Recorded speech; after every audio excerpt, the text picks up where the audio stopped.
Hi everybody, Joe Brancato, the air gun scientist. So you're out there enjoying one of your air guns, shooting away, plinking away, and it comes time to fill it up.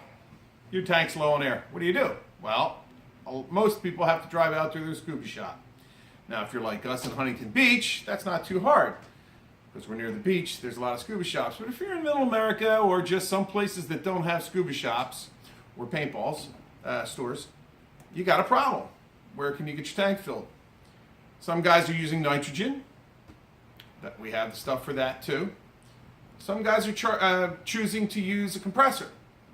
Now, there's the high end and then there's the less expensive end.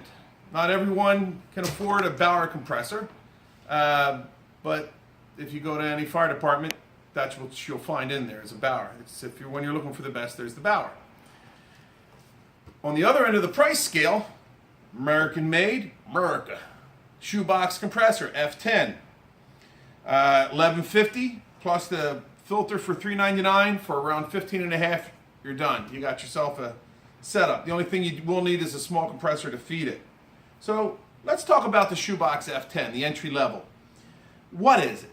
It's technically what I call a booster. And what a booster does is it takes some pressure, 120 psi from your little smaller compressor, oilless, and boosts it up to 4,500 psi. Now it's called the F10 because it does 10 cubic feet per hour. So if you got a tank that's say roughly 100 cubic feet and it's completely empty, we're talking roughly 10 hours to fill it. It takes a little bit less than that, but we're going to say 10 into 100 cubic feet is 10 hours. It doesn't take 10 hours to fill the tank though, because you don't fill your tank from 0 to 45 every time. You fill it 1/3 as much from 3,000 to 4,500. So now we're looking at 1/3 of 10 hours, roughly 3 hours, to fill it from 3,000 to 4,500. So that's the numbers.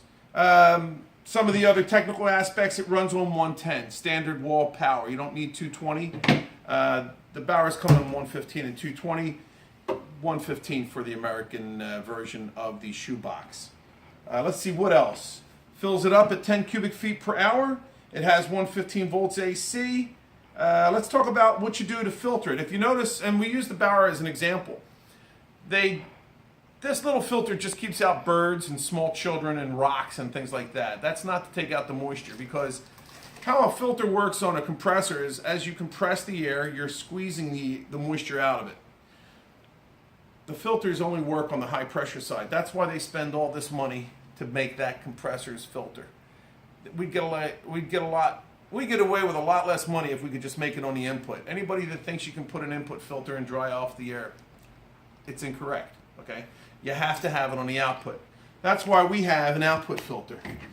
This is called the Shoebox filter. Actually, technically we call it our alpha filter. We call it the Shoebox filter when we custom make one for you and you have a shoebox. If you have an Omega, we'll custom make it and we'll call it an Alpha Omega filter. If it's for the carrot, it's an Alpha carrot. Whatever compressor you have, we'll make it for that, and it's custom. So how does it work? On this particular unit, for a shoebox, we plug it in here. That's the input, or that's the output of the shoebox going into the input of the filter. Then the filter is vertical, and the output is here. Now we have this designed to feed into our tank. There would normally be a hose going from the tank to this. So whatever tank you have goes into here. You fill it up, you shut it off, you bleed it out. That's how that works. Now, a couple of points about the filter. The filters have to be mounted up. Why?